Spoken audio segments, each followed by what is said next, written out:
नमस्कार विद्यार्थी मित्रांनो, SYBA इकॉनॉमिक जनरल पेपरच्या आजच्या तिसऱ्या लेक्चरमध्ये मी सर्वांचं स्वागत करतो. आजचा आपला अभ्यासाचा टॉपिक आहे भारतीय अर्थव्यवस्थेची वैशिष्ट्ये, features of an Indian economy.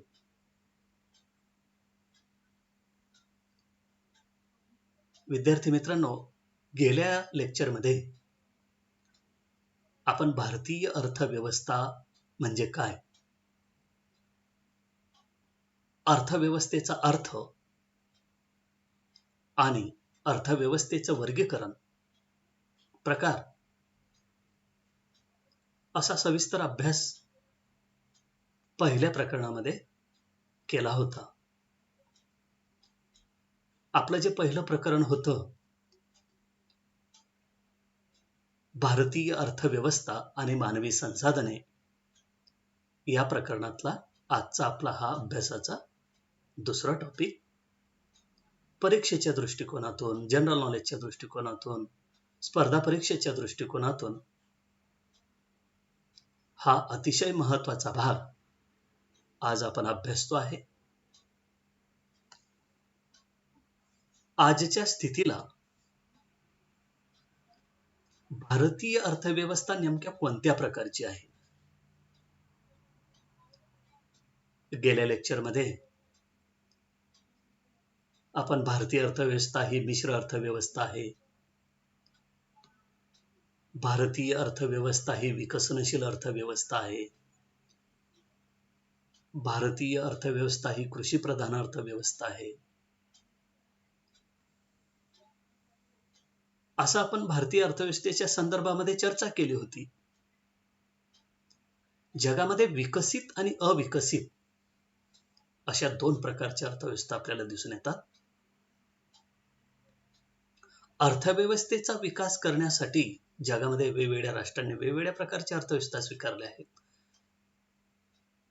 त्या ठिकाणी आपण समाजवादी अर्थव्यवस्था म्हणजे काय, भांडवलशाही अर्थव्यवस्था म्हणजे काय, असे प्रकार अभ्यासले होते.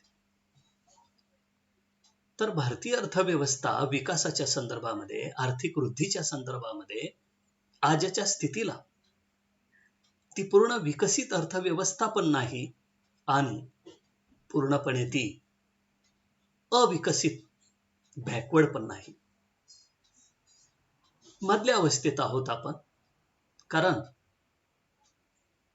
आजच्या काळामध्ये भारतीय अर्थव्यवस्थेने वेगवेगळ्या क्षेत्रामध्ये खूप मोठ्या प्रमाणावर आपली उत्पादकता वाढवलेली आहे, प्रगती साध्य केली आहे, वेगवेगळ्या क्षेत्रामध्ये त्याची वाढ केली आहे. आणि म्हणून भारतीय अर्थव्यवस्था आज पूर्णपणे बॅकवर्ड राहिलेली नाहीये, ती मागास राहिलेली नाहीये, तर ती अंडर डेव्हलपिंग कंट्री आहे, विकसनशील अर्थव्यवस्था आहे. आणि म्हणून आज आपल्याला भारतीय अर्थव्यवस्थेची, म्हणजे भारतीय अर्थव्यवस्था विकसनशील अर्थव्यवस्था आहे, या विकसनशील अर्थव्यवस्थेची वैशिष्ट्ये अभ्यासायची आहेत. आज भारतीय अर्थव्यवस्था विकसनशील जरी असली तरी पूर्वी भारतीय अर्थव्यवस्था कशी होती, म्हणजे स्वातंत्र्यापूर्वी भारतीय अर्थव्यवस्थेची आर्थिक स्थिती कशी होती, तर आपल्याला थोडा पूर्व इतिहास, त्याचं आपल्याला थोडी पार्श्वभूमी अभ्यासावी लागेल. तेव्हा लक्षात येईल की भारतीय अर्थव्यवस्था आज जी विकसनशील अर्थव्यवस्थेच्या स्थितीला पोहोचली आहे ती कशी पोहोचली आणि नेमकी विकसनशील अर्थव्यवस्था म्हणजे काय. आपल्याला स्वातंत्र्यपूर्व काळातील भारतीय अर्थव्यवस्था थोडी अभ्यासावी लागेल. स्वातंत्र्यापूर्वी भारतीय अर्थव्यवस्था ही बॅकवर्ड होती, मागासलेली होती. पण ती बॅकवर्ड मागासलेली का होती? तर आपल्याला स्वातंत्र्य प्राप्तीपूर्वी आपल्या देशामध्ये 1757 ते 1947 असं 190 वर्ष ब्रिटिश साम्राज्य होतं. तेव्हा ब्रिटिशांनी भारतीय अर्थव्यवस्थेचं दुहेरी शोषण केलं. भारतीय अर्थव्यवस्थेमध्ये त्यांनी आपला देशातील कच्चा माल आपल्या देशात नेऊन पक्क्या वस्तूची हमीची बाजारपेठ म्हणून भारतीय अर्थव्यवस्थेकडे त्यांनी पाहिलं. म्हणजे आपल्या देशातून कच्चा माल, इतर घटक याचा वापर करायचा आणि पक्क्या वस्तूसाठी भारतीय बाजारपेठ आपली हमीची बाजारपेठ आहे. अशा पद्धतीने दुहेरी आक्रमण, दुहेरी शोषण ब्रिटिशांनी स्वातंत्र्यापूर्वी भारतीय अर्थव्यवस्थेमध्ये केलं होतं. आणि त्यामुळे ब्रिटिश साम्राज्यापूर्वी भारतीय अर्थव्यवस्था ही बॅकवर्ड होती असं नाही. एक काळ असा होता की भारतीय अर्थव्यवस्थेमध्ये सोन्याचा धूर निघत होता असं आपण म्हणतो. म्हणजे नेमकं काय? भारतीय अर्थव्यवस्था ग्रामीण भागामध्ये लघुउद्योग आणि कुटीर उद्योग यामुळे सक्षम होती. ग्रामीण भागामध्ये कला कौशल्याच्या वस्तू मोठ्या प्रमाणावर तयार व्हायच्या आणि त्या वस्तूंना जगभर मार्केट होती, जगभर मागणी होती. भारतामध्ये तयार होणाऱ्या कारागिरांच्या हातातून कला कौशल्याच्या वस्तू जगभर निर्यात होत होत्या. त्याची किंमत आपल्याला सोने चांदीच्या स्वरूपात मिळायची. त्या अनुषंगाने भारतामध्ये एक काळ तो असा होता की सोने की चिडिया असं भारतीय अर्थव्यवस्थेला म्हणतात. सोन्याचा धूर भारतीय अर्थव्यवस्थेमध्ये निघत होता. म्हणजे भारतीय अर्थव्यवस्थेची आर्थिक स्थिती इंग्रजांपूर्वी चांगली होती. पण जेव्हापासून इंग्रजांनी आपल्या देशामध्ये साम्राज्याला सुरुवात केली, तेव्हापासून भारतीय अर्थव्यवस्थेची आर्थिक स्थिती खिळखिळी व्हायला लागली. आणि साहजिकच 190 वर्षामध्ये ब्रिटिशांनी भारतीयांच्या हातामध्ये मागास अर्थव्यवस्था म्हणून स्वाधीन केली. जेव्हा ब्रिटिश भारत सोडून गेले त्यावेळेला ब्रिटिशांनी भारतीयांच्या हातामध्ये बॅकवर्ड अर्थव्यवस्था सोपवली, मागास अर्थव्यवस्था सोपवली. आणि साहजिकच स्वातंत्र्य मिळाल्यानंतर मग भारतीय अर्थव्यवस्था कशी होती हे बघा. स्वातंत्र्योत्तर काळातील भारतीय अर्थव्यवस्था आता. यापूर्वी आपण स्वातंत्र्यपूर्व काळातील भारतीय अर्थव्यवस्था थोडी चर्चा केली. त्याही पूर्वी भारतीय अर्थव्यवस्था कशी होती तिची चर्चा केली. स्वातंत्र्योत्तर काळातील भारतीय अर्थव्यवस्था बघा. आता आपल्या ह्या पेपरचं नाव काय आहे? 1980 नंतरची भारतीय अर्थव्यवस्था. यापूर्वी या जनरलच्या पेपरच्या अभ्यासासाठी हे शीर्षक होतं. त्या पेपरचं नाव हे होतं, स्वातंत्र्योत्तर काळातील भारतीय अर्थव्यवस्था, म्हणजे 1951 नंतरची भारतीय अर्थव्यवस्था, असं पेपरचं टायटल होतं. आज आपल्याला 80 नंतरची भारतीय अर्थव्यवस्था अभ्यासायची. 1980 नंतर पुढे भारतीय अर्थव्यवस्थेची प्रगती कशी होते हे अभ्यासायचं आहे. पण जरी 1980 नंतरची भारतीय अर्थव्यवस्था आपण अभ्यासत असलो तरी आपल्याला 1951 पासूनची भारतीय अर्थव्यवस्थेचा अभ्यास करताना आकडेवारी लक्षात घ्यावी लागते. ब्रिटिशांनी जेव्हा भारतीय अर्थव्यवस्था आपल्या स्वाधीन केली, ते सोडून गेले, त्यावेळेला वेगवेगळ्या क्षेत्रामध्ये आपल्या अर्थव्यवस्थेमध्ये खूप मोठ्या प्रमाणावर पिछेहाट झाली होती. कृषी विकासाचा मंदवेग, औद्योगिक विकासाचा मंदवेग, मोठ्या प्रमाणावर दारिद्र्य, बेरोजगारी, लघु आणि कुटीर उद्योग नष्ट झाली होती. राष्ट्रीय आणि दरडोई उत्पन्न मोठ्या प्रमाणावर घटलं होतं. वेगवेगळ्या क्षेत्राची उत्पादकता फार मोठ्या प्रमाणावर घटली होती.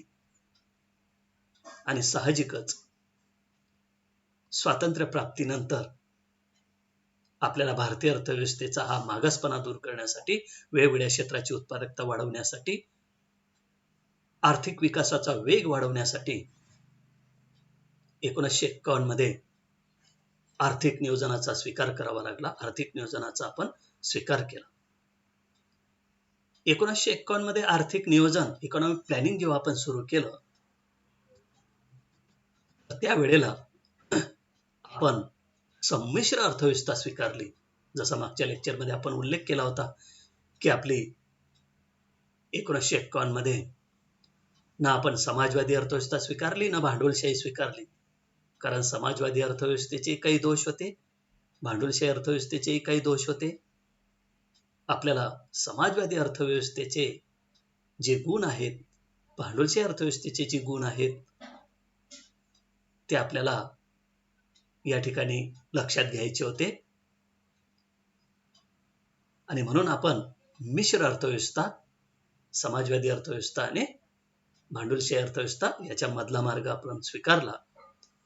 आणि या संमिश्र अर्थव्यवस्थेच्या स्वीकारातून 1951 पासून तर आजपर्यंत गेल्या 70 वर्षामध्ये वेगवेगळ्या क्षेत्रामध्ये जी आम्ही गुंतवणूक केली, वेगवेगळ्या क्षेत्रामध्ये जी आम्ही प्रगती साध्य केली, जसं की राष्ट्रीय उत्पन्नात वाढ, दरडोई उत्पन्नात वाढ, लोकसंख्या वाढ नियंत्रित करणे, शेतीची उत्पादकतेत वाढ, औद्योगिक विकासाचा वेग वाढवणे, अशा वेगवेगळ्या क्षेत्रामध्ये जो आम्ही आमूलाग्र बदल केला, मोठ्या प्रमाणामध्ये प्रगती साध्य केली, त्यामुळेच आज भारतीय अर्थव्यवस्था ही पूर्णपणे बॅकवर्ड राहिलेली नाहीये, मागास राहिलेली नाहीये, तर ती आज विकसनशील अर्थव्यवस्थामध्ये तिचे स्थान आहे. जगामध्ये भारतीय अर्थव्यवस्थेकडे एक विकसनशील अर्थव्यवस्था म्हणून पाहिलं जातं. आणि 1991 पासून आपल्या भारतीय अर्थव्यवस्थेमध्ये जो आर्थिक सुधारणा कार्यक्रम राबवला गेला, या आर्थिक सुधारणा कार्यक्रमातून वेगवेगळ्या क्षेत्रामध्ये उत्पादकता वेगाने आपल्या अर्थव्यवस्थेमध्ये वाढायला लागली. आणि त्याच्यामुळे भारतीय अर्थव्यवस्था आता केवळ विकसनशील अर्थव्यवस्था म्हणून तिची ओळख राहिली नाही, तर भारतीय अर्थव्यवस्था ही एक उभरती अर्थव्यवस्था, इमर्जिंग इकॉनॉमी असं वर्ल्ड बँकेकडून संबोधलं गेलंय. आणि म्हणूनच 1991च्या आर्थिक सुधारणा कार्यक्रमातून जी वेगवेगळ्या क्षेत्राची आपण जलद प्रगती साध्य करतो आहे, त्याच्यामुळे आज भारतीय अर्थव्यवस्था विकसित अर्थव्यवस्थेकडे वाटचाल करते आहे. ही फार आपली अभिमानाची बाब आपल्याला म्हणावी लागेल.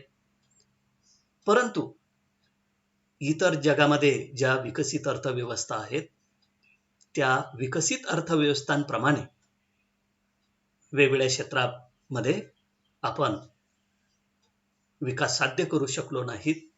म्हणून आपल्याला भारतीय अर्थव्यवस्थेला विकसित अर्थव्यवस्था बनवण्यासाठी खूप मोठ्या प्रमाणावर प्रयत्न करावे लागणार आहेत. मोठा पल्ला आपल्याला गाठायचा आहे. अजून आपल्याला भारतीय अर्थव्यवस्थेमध्ये विकास साधत असताना लोकसंख्या वाढ, दारिद्र्य, बेरोजगारी, आर्थिक विषमता, भ्रष्टाचार या असे अडथळे मोठ्या प्रमाणावर अजून आहेत. ते अडथळे दूर करण्यामध्ये आपण जर यशस्वी झालो, वेगवेगळ्या क्षेत्रामध्ये आपली गुंतवणूक जर वाढली, तर भारतीय अर्थव्यवस्था नक्कीच जगामध्ये एक विकसित अर्थव्यवस्था म्हणून पुढे येईल, यात शंका नाही. तर विद्यार्थी मित्रांनो, आपला जो अभ्यासाचा टॉपिक आहे तो भारतीय अर्थव्यवस्थेची वैशिष्ट्ये, म्हणजे आजच्या स्थितीला भारतीय अर्थव्यवस्था कशी आहे, विकसनशील अंडर डेव्हलपिंग कंट्री इकॉनॉमी. आणि म्हणूनच आपल्याला भारतीय अर्थव्यवस्थेची वैशिष्ट्ये असा विद्यापीठाच्या परीक्षेमध्ये एक ब्रॉड क्वेश्चन म्हणून नक्की हा भाग विचारला जाईल. आणि भारतीय अर्थव्यवस्थेची म्हणजे विकसनशील अर्थव्यवस्थेची वैशिष्ट्ये कोणती, ती आता आजच्या अभ्यासाच्या टॉपिकला आपण सुरुवात करतोय.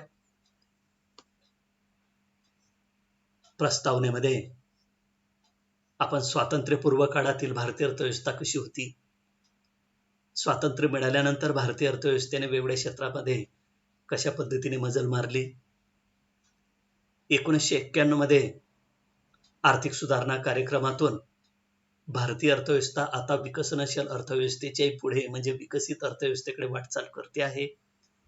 ही स्थिती आज भारतीय अर्थव्यवस्थेची आहे. तर भारतीय अर्थव्यवस्थेला विकसनशील अर्थव्यवस्था का म्हणतात, म्हणजेच या विकसनशील अर्थव्यवस्थेची अशी कोणती वैशिष्ट्ये आहेत की ज्यामुळे भारतीय अर्थव्यवस्था ही विकसनशील आहे, त्या वैशिष्ट्यांचा अभ्यास केल्यानंतर आपल्या लक्षात येईल.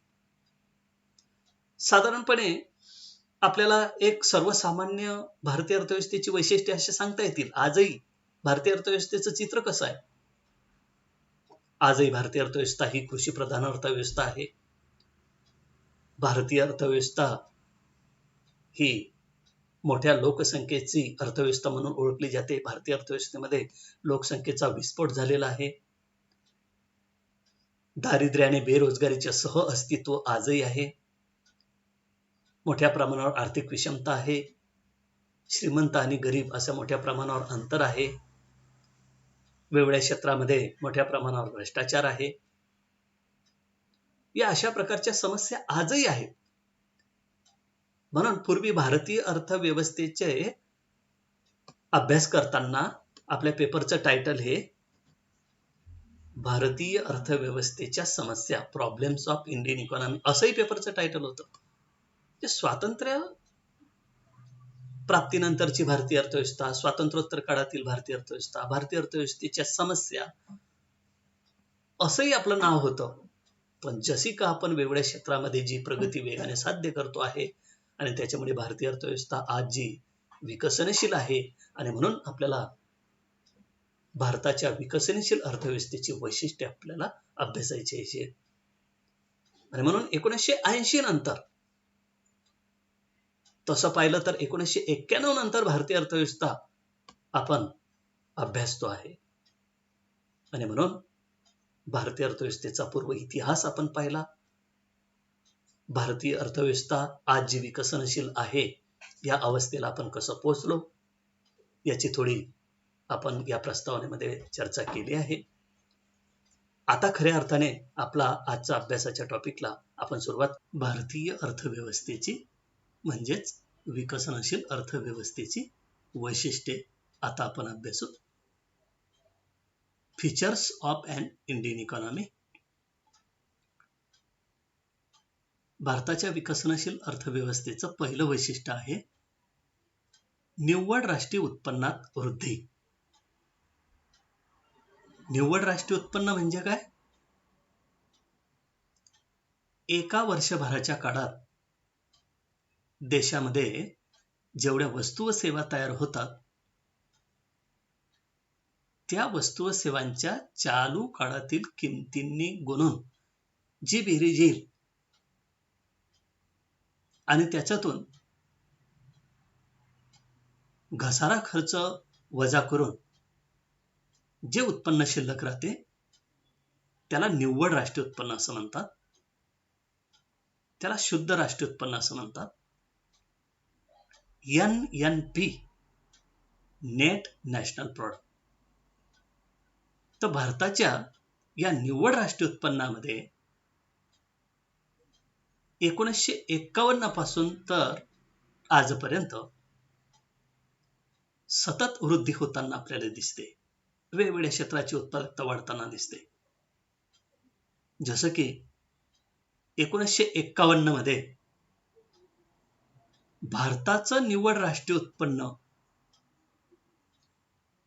2,69,724 कोटी एवढं होतं. 2,69,724 कोटी. 2011-12 मध्ये हे निव्वळ राष्ट्रीय उत्पन्न 4,95,08,849 कोटी एवढे झाले. म्हणजे गेल्या 60 वर्षामध्ये भारताच्या निव्वळ राष्ट्रीय उत्पन्नात दरवर्षी सरासरी 5.7% वृद्धी झाली. 5.7% या सरासरी दराने भारताच्या निव्वळ राष्ट्रीय उत्पन्नामध्ये वृद्धी झालेली आपल्याला दिसून येते. म्हणजे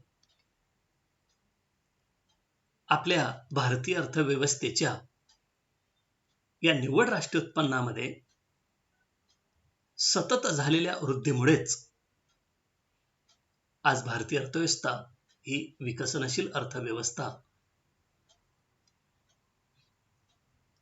मानली जाते. गेल्या काही वर्षापासून जगातील अमेरिका, जपान, जर्मनी, ब्राझील या राष्ट्रांपेक्षाही भारताचा निव्वळ राष्ट्रीय उत्पन्न वृद्धीचा दर आणि स्थूल देशांतर्गत उत्पादनात झालेली वृद्धी ही या राष्ट्रांपेक्षा जास्त दिसून येते. म्हणून जागतिक बँकेने भारतीय अर्थव्यवस्थेला एक उदयोन्मुख अर्थव्यवस्था, उभरती अर्थव्यवस्था, इमर्जिंग इकॉनॉमी असं संबोधलं आहे. म्हणजे भारताचा जीडीपी सुद्धा सरासरी 2012 ते 17 म्हणजे 12व्या पंचवार्षिक योजनेच्या काळामध्ये दरवर्षी सरासरी 6.7% या दराने भारताच्या जीडीपी मध्ये वृद्धी होताना आपल्याला दिसते किंवा झाली. आणि म्हणून भारतीय अर्थव्यवस्थेची निव्वळ राष्ट्रीय उत्पन्न आणि जीडीपी मध्ये ज्या वेगाने वाढ होते आहे ते पाहता भारतीय अर्थव्यवस्था हे एक उभरती अर्थव्यवस्था म्हणून पुढे येत आहे. भारतीय अर्थव्यवस्थेचं एक विकसनशील अर्थव्यवस्थेकडून विकसित अर्थव्यवस्थेकडे मार्गक्रमण सुरू झालेलं आहे. हे आपल्याला पहिल्या वैशिष्ट्यावरून दिसून येतं. भारतीय अर्थव्यवस्थेचं दुसरं एक महत्वाचं वैशिष्ट्य आहे, ते म्हणजे दरडोई उत्पन्नात वृद्धी. ज्याप्रमाणे निव्वळ राष्ट्रीय उत्पन्न आणि स्थूल देशांतर्गत उत्पादनात वृद्धी होत आहे, साहजिकच त्या उत्पन्नाला त्या देशातील लोकसंख्येने भागितले असता जे उत्पन्न येते त्याला दरडोई उत्पन्न असं म्हणतात. म्हणजे भारताच्या निव्वळ राष्ट्रीय उत्पन्नाला भारताच्या लोकसंख्येने भाग दिल्यास प्रत्येकाच्या वाट्याला येणारे उत्पन्न म्हणजेच दरडोई उत्पन्न, त्याला दर मानसी उत्पन्न, त्याला सरासरी उत्पन्न, त्याला पर कॅपिटा इन्कम असं म्हणतात. तर या दरडोई उत्पन्नात देखील गेल्या 60-70 वर्षामध्ये सतत आपल्याला वृद्धी होताना दिसते आहे. 2004-5च्या स्थिर किमतीनुसार बघा, निव्वळ राष्ट्रीय उत्पन्न, दरडोई उत्पन्न हे दरवर्षी भारतामध्ये CSO सेंट्रल स्टॅटिस्टिक्स ऑर्गनायझेशन या संस्थेकडून राष्ट्रीय उत्पन्न मोजण्याचं काम होत असतं. आणि त्यांनी 2004-5च्या स्थिर किमती लक्षात घेऊन एखादा सर्वसाधारण वर्ष निवडलं जातं. 2004-5 हे स्थिर किमतीचं वर्ष म्हणून निवडलं गेलं आणि तो बेस लक्षात घेऊन 2004-5 मध्ये ज्या वस्तू व सेवांच्या बाजारभावाने किमती होत्या त्यानुसार, त्या 2004-5च्या किमतीनुसार 1950-51 मध्ये भारतीय लोकांचं दरडोई उत्पन्न 7,513 रुपये एवढं होतं. 7,513 रुपये प्रत्येक माणसाचं दरडोई उत्पन्न होतं. 2016-17 मध्ये ते 82,269 रुपये, 82,269 रुपये एवढी वाढ झालेली आपल्याला त्यात दिसून येते. आणि हे भारतीयांचं दरडोई उत्पन्नाची तुलना इतर विकसित देशांशी जर केली तर दरडोई उत्पन्नाच्या बाबतीत आपण आजही खूप मागे आहोत. भारतीय लोकांचं दरडोई उत्पन्न आजही खूप कमी आहे. जागतिक तुलना करत असताना आपल्याला डॉलरमध्ये, रुपयामध्ये नाही, डॉलरमध्ये त्या त्या देशातील लोकांचं दरडोई उत्पन्न लक्षात घ्यावं लागेल. तर अमेरिकेतल्या लोकांचं दरडोई उत्पन्न $59,160, $59,160 अमेरिकन लोकांचं दरडोई उत्पन्न आहे. त्याबरोबर जर्मनी $43,700, ब्रिटन $40,600, चीन $8,610, रशिया $9,920 आणि भारताचं डॉलरमध्ये दरडोई उत्पन्न $1,790, $1,790 फक्त. $59,160 अमेरिकेतील लोकांचं दरडोई उत्पन्न आणि भारतीयांचं $1,790.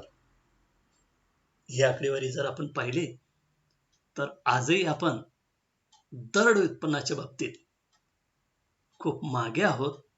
आणि म्हणूनच भारतीय अर्थव्यवस्था ही आजही विकसनशील आहे. ती विकसित अर्थव्यवस्था म्हणून पुढे येऊ शकत नाही किंवा विकसित अर्थव्यवस्था होऊ शकत नाही. म्हणजे आपल्याला निव्वळ राष्ट्रीय उत्पन्नाच्या बाबतीत, GDPच्या बाबतीत, NNPच्या बाबतीत, पर कॅपिटा इन्कमच्या बाबतीत अजूनही फार मोठा पल्ला गाठायचा आहे. अर्थात भारताने निव्वळ राष्ट्रीय उत्पन्न आणि दरडोई उत्पन्नात तर खूप मोठ्या प्रमाणावर प्रगती साध्य केली, वृद्धी केली. राष्ट्रीय उत्पन्नात 50 पटीने वाढ झाली गेल्या 60-70 वर्षामध्ये.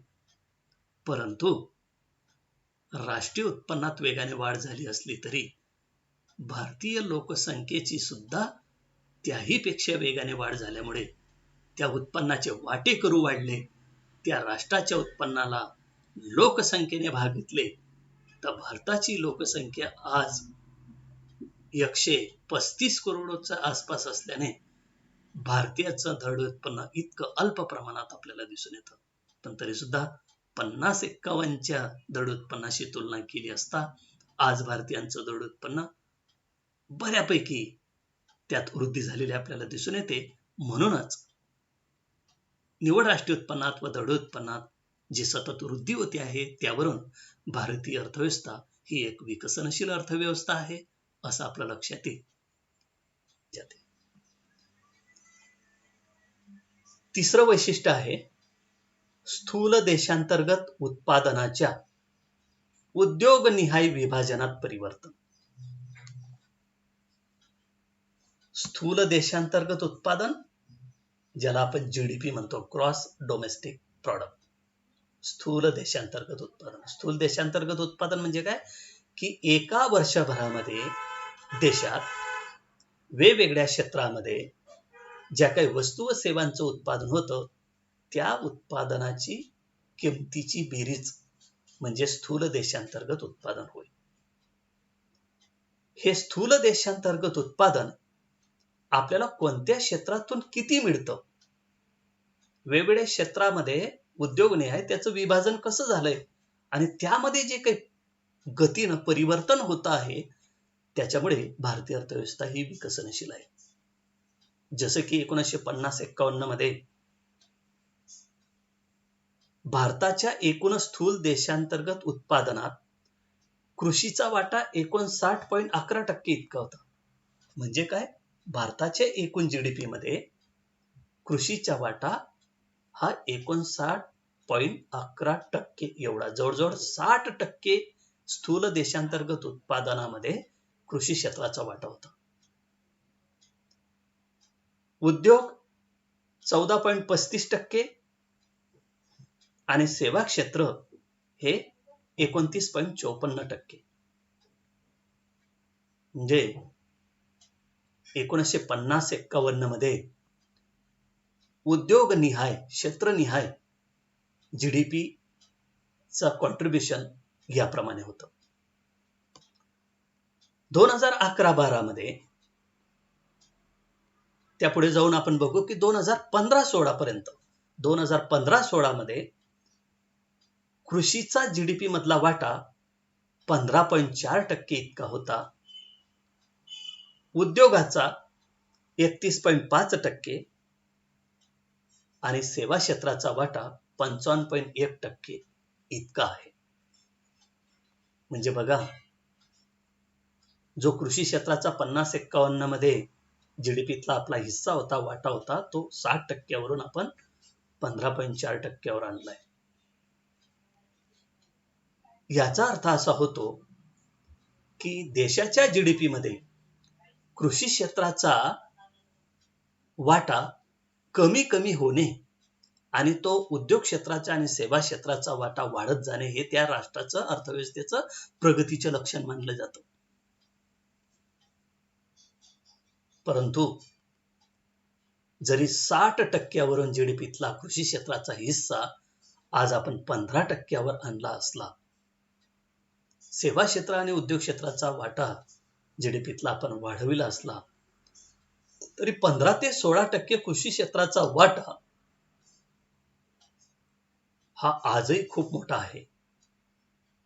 आणि म्हणूनच आजही भारतीय अर्थव्यवस्था ही कृषी प्रधान आहे.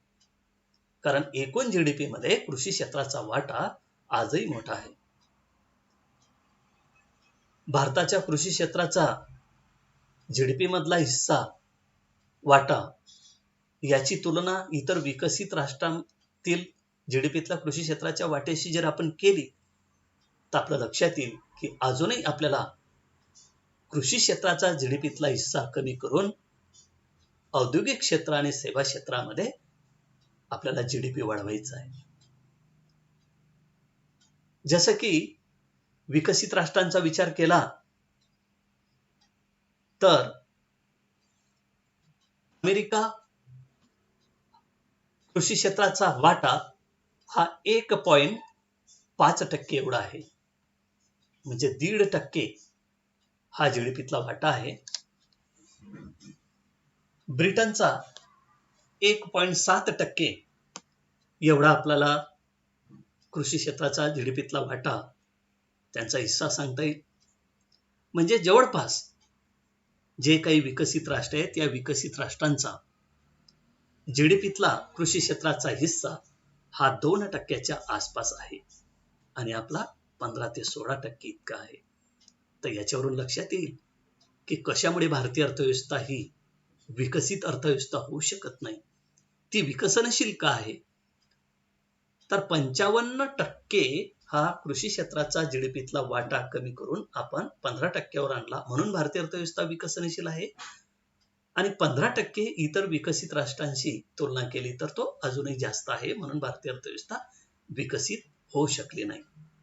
तर अशा पद्धतीने स्थूल देशांतर्गत उत्पादनामध्ये वेगवेगळ्या क्षेत्राच्या विभाजनामध्ये जे आपलं काही सतत परिवर्तन होत आहे, कृषी क्षेत्राचा वाटा कमी कमी होतो आहे आणि जीडीपी मध्ये सेवा क्षेत्र आणि औद्योगिक क्षेत्राचा जो वाटा वाढतो आहे, त्याच्यामुळे भारतीय अर्थव्यवस्था सतत वेगवेगळ्या क्षेत्रामध्ये प्रगती करते आहे, आर्थिक वृद्धी करते आहे, म्हणून ती विकसनशील अर्थव्यवस्था म्हणून ओळखली जाते. आता चौथं वैशिष्ट्य आपलं आहे रोजगाराच्या क्षेत्रामध्ये, रोजगार संरचनेमध्ये आपली कशी प्रगती झाली, कसं परिवर्तन या ठिकाणी होत आहे. तर रोजगाराच्या बाबतीत सुद्धा आज आपली ती एक दारिद्र्य आणि बेरोजगारी ही एक प्रमुख समस्या आहेच. अजूनही पूर्णपणे आपण आपल्या भारतीय अर्थव्यवस्थेमध्ये पूर्ण रोजगार निर्माण करू शकलो नाही. दारिद्र्य भारतातला पूर्णपणे गरिबी आपण नष्ट करू शकलो नाही. तर या रोजगार संरचनेमध्ये सुद्धा वेगवेगळ्या क्षेत्रामध्ये भारतीय अर्थव्यवस्थेमध्ये किती रोजगाराच्या संधी निर्माण होतात, तर 50-51 मध्ये कृषी क्षेत्रामध्ये 72% एवढा रोजगार उपलब्ध होत होता. भारतामध्ये जी करती लोकसंख्या आहे, म्हणजे 15 ते 60 या वयोगटातल्या लोकांना करती लोकसंख्या असं म्हणतात. आणि या करत्या लोकांना वेगवेगळ्या क्षेत्रामध्ये कसा रोजगार मिळतो, 50-51 मध्ये कृषी क्षेत्रामध्ये 72% लोक काम करत होते, कृषी क्षेत्रावर रोजगारासाठी अवलंबून होते, उपजीविकेसाठी अवलंबून होते. आज 11-12 मध्ये कृषी क्षेत्रामध्ये 48.9% इतका रोजगार आपल्या भारतीय अर्थव्यवस्थेमध्ये उपलब्ध होतो. म्हणजे 72% वरून आपण 48 जवळजवळ 49% पर्यंत रोजगार संरचनेमध्ये बदल केला आहे, परिवर्तन केलं आहे. म्हणजे कृषी क्षेत्रामध्ये रोजगारासाठी जी जास्तीची लोकसंख्या होती, करती लोकसंख्या, या करती लोकसंख्येला आपण औद्योगिक क्षेत्रामध्ये आणि सेवा क्षेत्रामध्ये रोजगाराच्या संधी उपलब्ध करून दिलेल्या आहेत.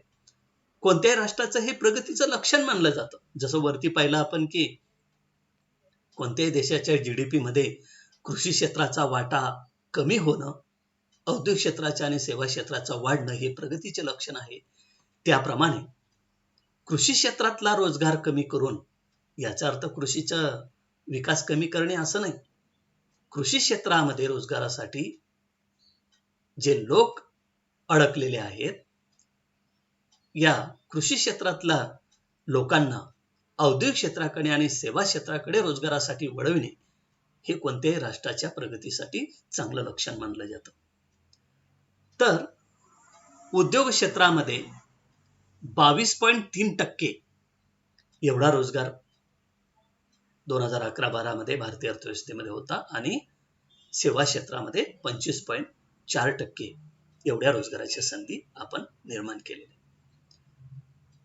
म्हणजे 50-51 मध्ये भारतीय अर्थव्यवस्थेमध्ये कृषी क्षेत्र, उद्योग क्षेत्र आणि सेवा क्षेत्रामध्ये जेवढी लोकसंख्या कार्यरत होती, काम करत होती, तर या वेगवेगळ्या क्षेत्रामध्ये आज मोठं रोजगाराच्या संदर्भात परिवर्तन झालेलं आहे. कृषी क्षेत्रातलं रोजगाराच्या मध्ये अडकलेले लोक आपण औद्योगिक क्षेत्र आणि सेवा क्षेत्राकडे वळवलेले. याचा अर्थ सेवा क्षेत्र आणि उद्योग क्षेत्रामध्ये मोठ्या प्रमाणावर आपण प्रगती साध्य करतो आहे, रोजगाराच्या संधी वाढवतोय. या अर्थाने रोजगार संरचनेतही परिवर्तन आपण करतो आहे. इतर विकसित देशाची तुलना जर आपण केली तर जवळजवळ 70% लोक अमेरिका, जर्मनी, ब्राझील, जपान या विकसित राष्ट्रांमध्ये 70% लोक सेवा क्षेत्रामध्ये अडकलेले आहेत. औद्योगिक क्षेत्रामध्ये आणि सेवा क्षेत्र मिळून 90% लोक अडकलेले आहेत. जवळजवळ 98% लोक अडकलेले आहेत. केवळ 1 ते 2% लोकसंख्या त्या राष्ट्रामध्ये कृषी क्षेत्रामध्ये रोजगारासाठी अवलंबून असते. आणि आजही आपल्या देशामध्ये 49% म्हणजे जवळजवळ निम्मे लोकसंख्या कृषी क्षेत्रावर निर्भर आहे. आपल्या उपजीविकेसाठी आणि रोजगारासाठी आज भारताचं कृषी क्षेत्र भारतीय लोकांसाठी वरदान ठरत आहे. आणि म्हणूनच भारतीय अर्थव्यवस्था ही आजही कृषी प्रधान आहे. कारण राष्ट्रीय उत्पन्नातला वाटाही मोठा आहे आणि फार मोठी लोकसंख्या रोजगारासाठी, उपजीविकेसाठी कृषी क्षेत्रावर अवलंबून आहे. ही मोठी लोकसंख्या कृषी क्षेत्रामध्ये जी अडकलेली आहे, ही आपण ज्या वेळेला 2 ते 4% एवढी आपण या कृषी क्षेत्रामध्ये रोजगारासाठी प्रमाण करू, निश्चित करू, औद्योगिक क्षेत्रामध्ये आणि सेवा क्षेत्रामध्ये रोजगाराच्या संधी वेगाने वाढू, तेव्हा खऱ्या अर्थाने भारतीय अर्थव्यवस्था ही विकसनशील अर्थव्यवस्थेकडून विकसित अर्थव्यवस्थेकडे जाईल. तर अशा पद्धतीनं आपल्याला भारतीय अर्थव्यवस्थेचं, विकसनशील अर्थव्यवस्थेचं रोजगार संरचनेमध्ये परिवर्तन लक्षात घेता येईल आणि त्यावरून भारतीय अर्थव्यवस्था ही विकसनशील अर्थव्यवस्था आहे. त्यानंतर प्रचंड लोकसंख्या परंतु घटता जन्मदर. मी सुरुवातीलाच म्हटलं तुम्हाला की ज्या अर्थव्यवस्थेमध्ये प्रचंड वेगाने लोकसंख्या वाढते आहे, लोकसंख्येचा विस्फोट झालेला आहे, ती मागास अर्थव्यवस्था असते. परंतु काही गेल्या 2 ते 3 दशकामध्ये भारताची ही जी प्रचंड वाढणारी लोकसंख्या आहे, वाढणाऱ्या लोकसंख्येला आपण आवर घालण्यामध्ये काही प्रमाणात का होईना यशस्वी झालोय. तशी आजही भारताची लोकसंख्या ही प्रचंड आहे. 1950-51 मध्ये भारताची लोकसंख्या ही 36.11 कोटी एवढी होती. 36 कोटी. 2011 मध्ये म्हणजे 2011 मध्ये जी जनगणना आपली झाली, आपल्या भारतामध्ये दर 10 वर्षांनी जनगणना होते, लोकसंख्या मोजणी होते. त्यानुसार 2011च्या जनगणनेनुसार भारताची लोकसंख्या 121.2 कोटी एवढी होती. 2021 मध्ये आता भारताची जनगणना होणार आहे, पण कोरोनामुळे ती जनगणना आपली थांबली. ती आकडेवारी आजची लक्षात घेतली तर जवळपास 136 कोटीच्या आसपास आपली लोकसंख्या वाढलेली आहे. म्हणजे 1950-51 मध्ये भारताची लोकसंख्या जी 36 कोटी होती, ती आज 136 कोटी एवढ्या प्रचंड प्रमाणामध्ये वाढलेली आहे. पण गेल्या 2 ते 3 दशकामध्ये भारताचा जन्मदर आणि मृत्यूदर याच्यातलं अंतर आपण खूप मोठ्या प्रमाणावर कमी केलेलं आहे. लोकसंख्या वाढीचं भारतातलं खरं कारण काय राहिलं? तर 1950-51 पासून आतापर्यंत जो काही जन्मदर आपल्याला होता, जो काही मृत्यूदर आहे, हे जन्मदर आणि मृत्यूदर याच्यातलं जे अंतर आहे, या अंतरामुळे आपली भारताची लोकसंख्या ही जास्त वेगाने वाढते आहे. आज भारतामध्ये मृत्यूदर हा जवळजवळ 1.64% इतका आहे. जन्मदर 1.64% इतका आहे. आणि 1990 मध्ये तो 2.1% इतका होता. आणि 1950-51 मध्ये 2.2% एवढा भारताच्या लोकसंख्या वाढीचा दर होता. तो 1.6% आपण आणलेला आहे. आणि म्हणून प्रचंड वाढणाऱ्या लोकसंख्येला आपण थोडा आवर घालण्यामध्ये, ती घटविण्यामध्ये, कमी करण्यामध्ये काही प्रमाणात का होईना यशस्वी झालं. म्हणजे जन्मदर आणि मृत्यूदर म्हणजे काय? दरवर्षी 1000 लोकांमागे, 1000 लोकांमागे किती लोक मृत्युमुखी पडतात, आणि दरवर्षी 1000 लोकांमागे किती लोक जन्माला येतात, हे प्रमाण जर आपलं पाहिलं तर 7.4% एवढा आपला मृत्यूदर आज आहे. आणि 21.2% हा जन्मदर आहे. बघा, जन्मदर जवळजवळ 7%, आपला मृत्यूदर 7% आणि जन्मदर 21%. हे जे मोठं अंतर आहे, म्हणजे मृत्यूदर आरोग्य सुविधांमध्ये मोठ्या प्रमाणावर वाढ झाल्यामुळे, लोकांमध्ये जागृती निर्माण झाल्यामुळे, लोकांमध्ये साक्षरता निर्माण झाल्यामुळे मृत्यूदर वेगाने घटला, तो 7% आला. परंतु जन्मदर आजही 21% एवढा आहे. आणि म्हणूनच जन्मदर आणि मृत्यूदर याच्यातलं हे जे मोठं अंतर आहे, 7% आणि 21%, याच्यामुळे भारतीय लोकसंख्या वाढीचा वेग आजही 1.60% एवढा आहे. म्हणजे दरवर्षी भारतामध्ये तसं पाहिलं तर 2.25 कोटी, 1.7 कोटी एवढी लोकसंख्या भारतामध्ये दरवर्षी वाढते आहे.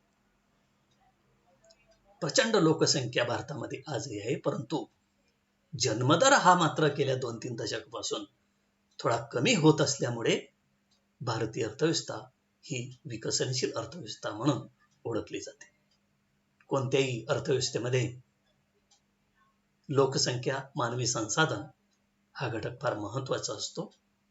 आणि म्हणून लोकसंख्येला आवर घालण्यामध्ये आपण लोकसंख्या नियंत्रण या कुटुंब नियोजन कार्यक्रमामुळे ते शक्य झालं आहे. भारताच्या विकसनशील अर्थव्यवस्थेचं पुढचं वैशिष्ट्य आहे पायाभूत उद्योगांचा विकास. कोणत्याही देशाच्या आर्थिक विकासामध्ये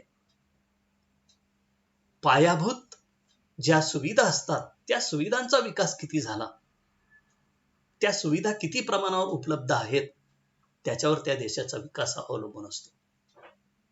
या पायाभूत सुविधांमध्ये जसं की ऊर्जा क्षेत्र आहे, वाहतूक, दळणवळण आणि वित्तीय क्षेत्र, या विविध क्षेत्रांची जी प्रगती त्या देशामध्ये कशी होते आहे, त्यावरून सुद्धा त्या देशाचा आर्थिक विकास हा वेगाने होत असतो.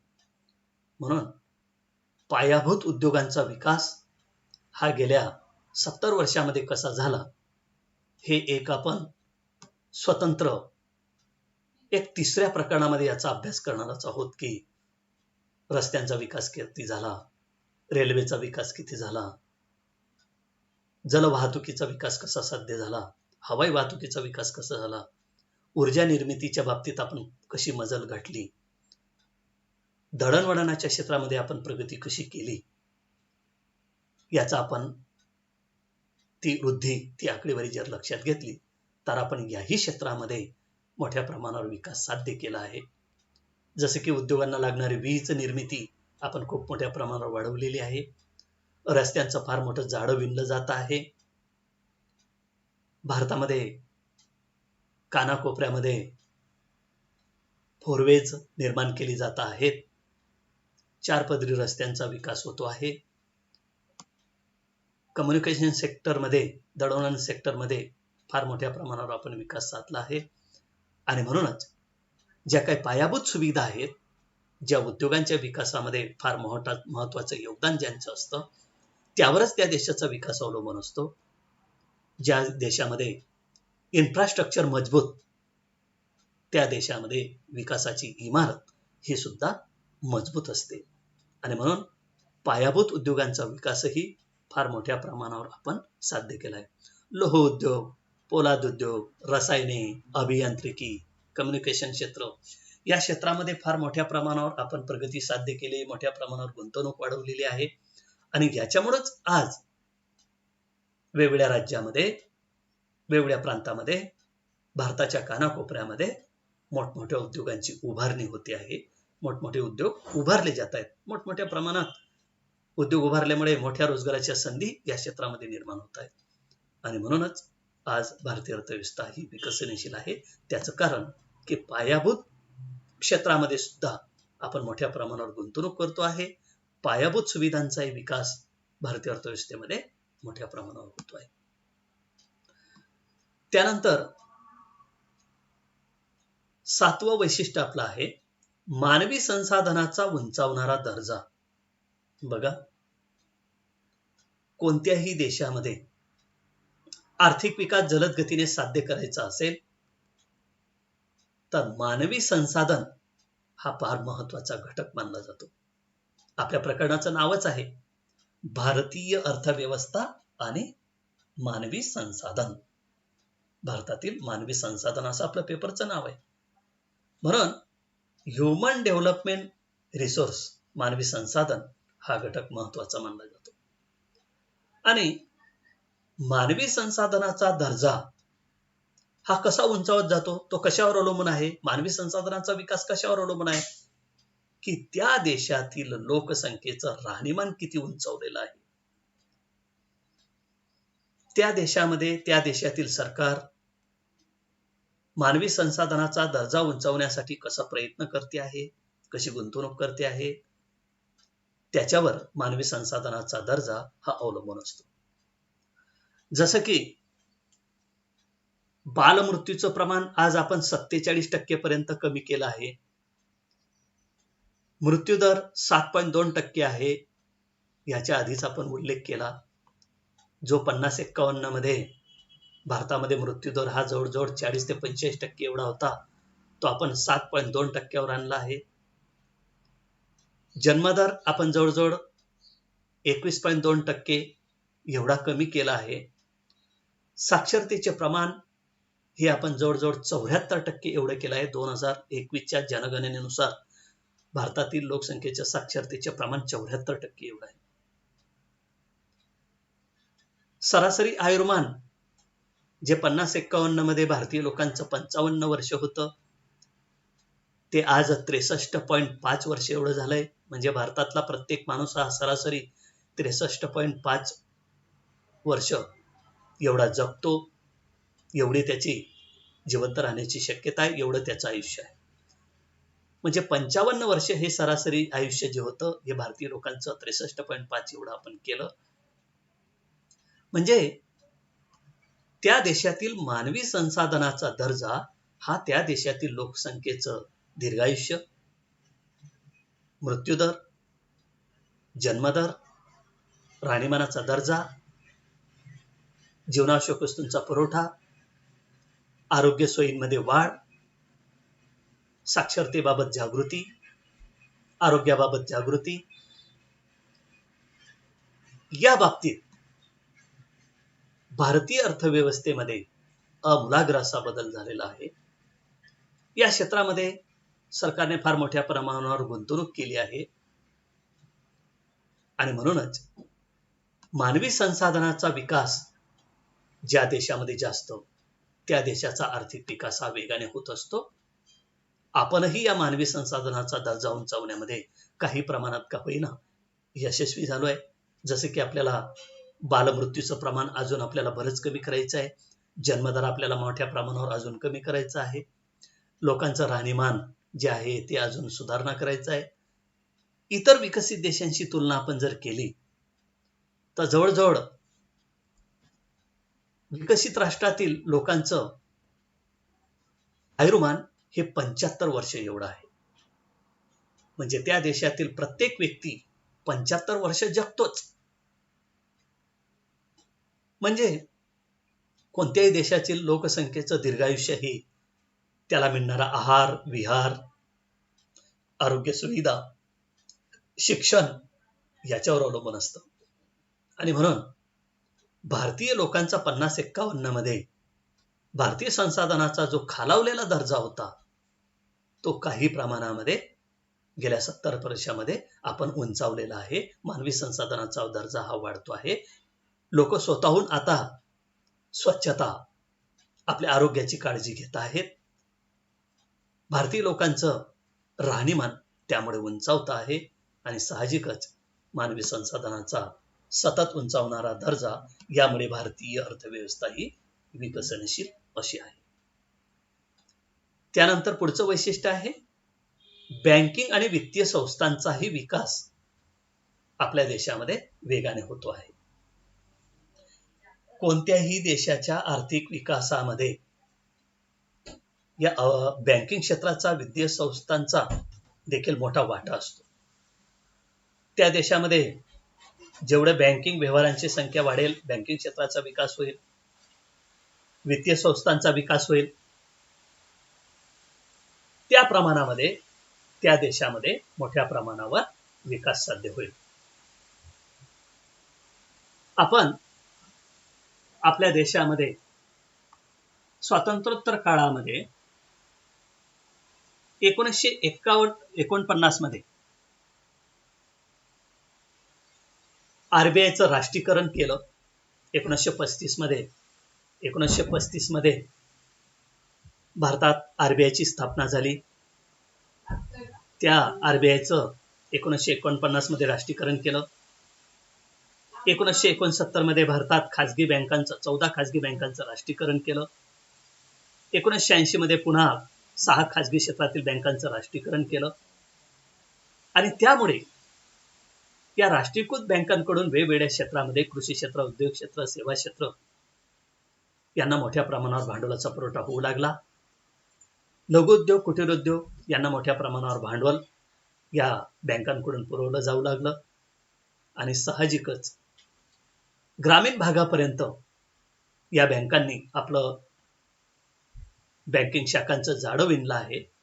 आणि ग्रामीण भागाची सुद्धा भांडवलाची गरज या बँकिंग क्षेत्राने पूर्ण केली असल्यामुळे कृषी क्षेत्रामधला रोजगार कमी होऊन औद्योगिक क्षेत्रामध्ये वेगवेगळे व्यवसाय आणि रोजगार वाढवण्यामध्ये बँकिंग आणि वित्तीय क्षेत्राचा मोठ्या प्रमाणावर योगदान आपल्याला दिसून येतं.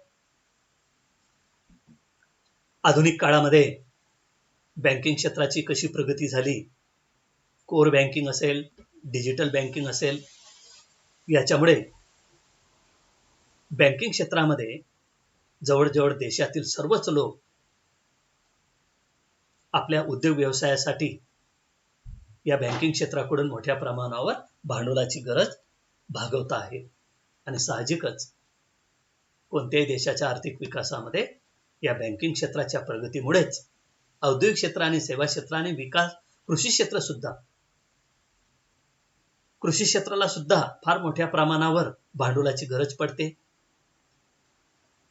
वेगवेगळी अवजारे खरेदी करणे, जमिनीमध्ये सपाटीकरण करणे, विहीर किंवा कूपनलिका पाईपलाईन करणे, बियाणं खरेदी करणे, आधुनिक शेती करण्यासाठी फार मोठ्या प्रमाणावर भांडवलाची गरज शेतकऱ्यांना भासत असते. आणि ती गरज आज या बँकिंग क्षेत्रातील वित्तीय संस्था पूर्ण करताना आपल्याला दिसत आहेत. आणि साहजिकच भारतीय अर्थव्यवस्था ही विकसनशील अर्थव्यवस्था आहे. ती या बँकिंग क्षेत्राच्या प्रगतीवरून, वित्तीय संस्थांच्या विकासावरून आपलं लक्षात येईल. पूर्वी भारतीय अर्थव्यवस्थेमध्ये सर्व क्षेत्रातील बँका ह्या खाजगी स्वरूपाच्या होत्या. खाजगी स्वरूपाच्या ह्या बँका कृषी क्षेत्राला कर्ज देत नव्हती. ज्यांचे उत्पन्न स्थिर आहे असं उद्योग क्षेत्र, सेवा क्षेत्रातील उद्योगांनाच कर्ज देत होती. त्याच्यामुळे कृषी क्षेत्राचा विकास होत नव्हता. परंतु आज मात्र एकूण कर्ज वाटपाच्या ठराविक टक्के वाटा हा कृषी क्षेत्राला बँकांना करावाच लागतो आणि त्याच्यामुळेच कृषी क्षेत्राचाही उत्पादकता वाढायला मदत झाली आणि त्याच्यामुळे उद्योग क्षेत्र आणि सेवा क्षेत्राचाही विकास होतो आहे. त्यानंतर आपल्याला भारतीय अर्थव्यवस्थेचं विकसनशील अर्थव्यवस्थेचं शेवटचं वैशिष्ट्य सांगता येईल विदेश व्यापाराचे वाढते महत्व. हे बघा विद्यार्थी मित्रांनो, कोणत्याही राष्ट्राचा आर्थिक विकास त्या देशामध्ये एका वर्षभरात ज्या काही वस्तू आणि सेवा तयार होतात, जी काही वेगवेगळ्या क्षेत्रामध्ये उत्पादकता वाढते, या उत्पादकता वाढीतून काही वस्तू व सेवा आपण त्या देशात न विकता जर विदेशी बाजारपेठेमध्ये निर्यात केल्या किंवा विकल्या तर साहजिकच आपल्याला फार मोठ्या प्रमाणावर त्याची किंमत मिळते, परकीय भांडवल आपल्याला मिळतं, डॉलरच्या स्वरूपात परकीय गंगाजळी आपली वाढते आणि म्हणून विदेश व्यापारातला हिस्सा हा सुद्धा त्या राष्ट्राचा हा कसा वाढतो आहे किंवा भारतीय अर्थव्यवस्थेमध्ये विदेश व्यापाराचं महत्व कसं वाढतं आहे ते आपल्याला या ठिकाणी लक्षात घ्यावं लागेल. पूर्वी आपण फक्त कृषी क्षेत्रातील कच्चा माल, ग्रामीण भागामध्ये तयार झालेल्या कला कौशल्याच्या वस्तू ह्याच निर्यात करत होतो.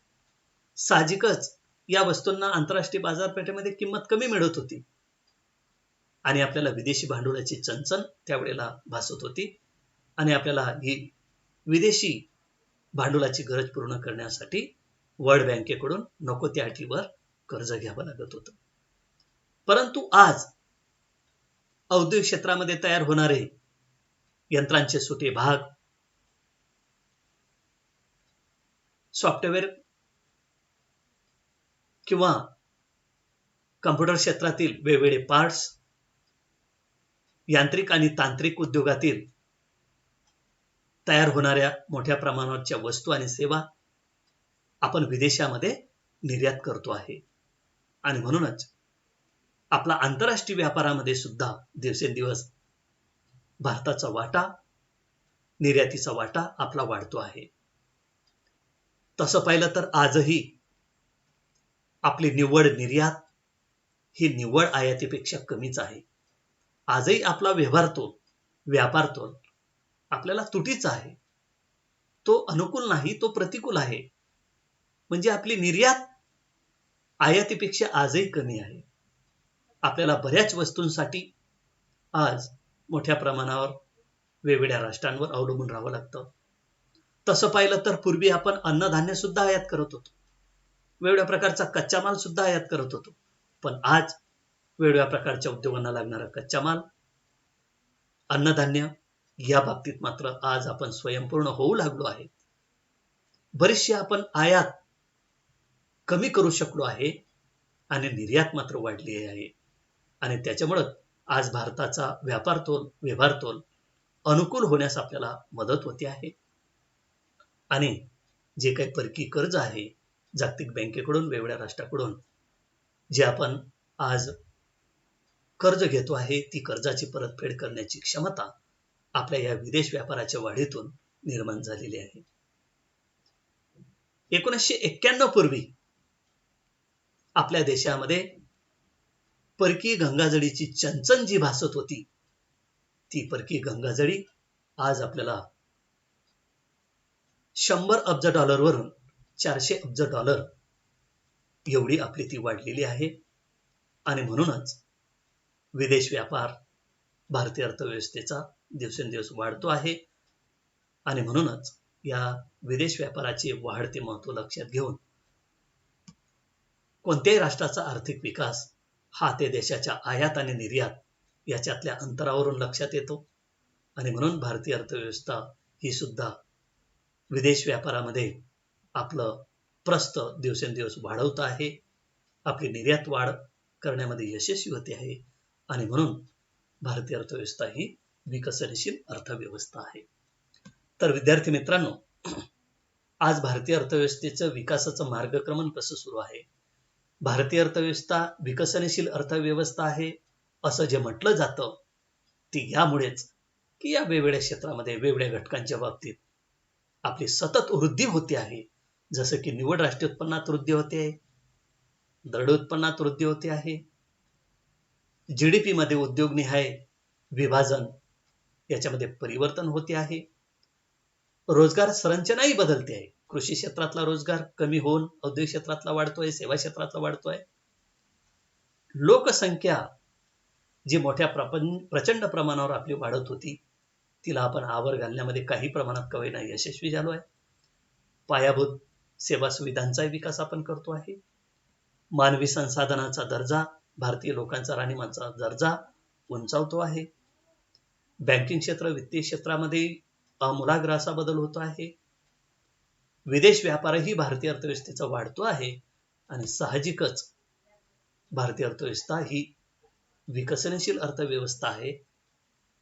या वेगळ्या घटकामध्ये जी आपली वेगाने आज प्रगती होते आहे, त्याच्यामुळे भारतीय अर्थव्यवस्था पुढे जाऊन ती विकसित अर्थव्यवस्था होऊ शकते, अशी एक स्थिती आज भारतीय अर्थव्यवस्थेची निर्माण झाली.